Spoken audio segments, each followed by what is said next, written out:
మన రాజమండ్రి అనగానే ముందుగా గుర్తొచ్చేది హోల్సేల్ క్లాత్ మార్కెట్. మరి అలాంటి క్లాత్ మార్కెట్ లో కొత్తగా ఒక సారీ షాప్ ఓపెన్ అయిందని మీరే ఎంతమందికి తెలుసు?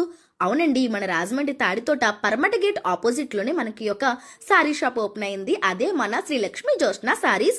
ఇక్కడ మనకి 150 రూపీస్ నుంచి కూడా సారీస్ అయితే స్టార్ట్ అయిపోతాయి. ఇక్కడ డైలీ వేర్ సారీ నుంచి పార్టీ వేర్ సారీస్ వరకు అవైలబుల్ గా ఉన్నాయండి. Crepe, synthetic, cotton, designer saris అన్ని కూడా అవైలబుల్ గా ఉన్నాయి. అండ్ మార్కెట్ కంటే చాలా తక్కువ ప్రైజెస్ కి, ఎందుకంటే ఇది కంప్లీట్ గా హోల్సేల్ షాప్ కాబట్టి హోల్సేల్ అయినా సరే మీకు సింగిల్ సారీ కూడా సేల్ చేస్తారు. అండ్ ఈ షాప్ యొక్క ఇంకొక స్పెషాలిటీ ఏంటి అంటే మనకి సెలబ్రిటీ కైండ్ ఆఫ్ లుక్ తోటి ఉన్నటువంటి సారీస్ చాలా మోడల్స్ అవైలబుల్ గా ఉన్నాయి. అవి కూడా మన బడ్జెట్ లో వచ్చేస్తున్నాయి. అండ్ ఇక్కడ పట్టు సారీస్ కి సెపరేట్ సెక్షనే ఉందండి. ఇక్కడ మనకి 2000 రూపీస్ నుంచి కూడా బ్రైడల్ పట్టు సారీస్ అయితే స్టార్ట్ అయిపోతున్నాయి. సో మీరు రీసెల్లింగ్ చేసుకుంటే వాళ్ళైనా లేదంటే సింగిల్ సారీ పర్చేస్ చేసుకోవాలన్నా సరే డెఫినెట్ గా ఒకసారి విజిట్ చేయాల్సిన షాప్ డీటెయిల్స్ కోసం స్క్రీన్ మీద ఉన్న నెంబర్ కి కాంటాక్ట్ అయిపోండి. ఇటువంటి లేటెస్ట్ అప్డేట్స్ కోసం మన పేజ్ ని ఫాలో కొట్టేయండి.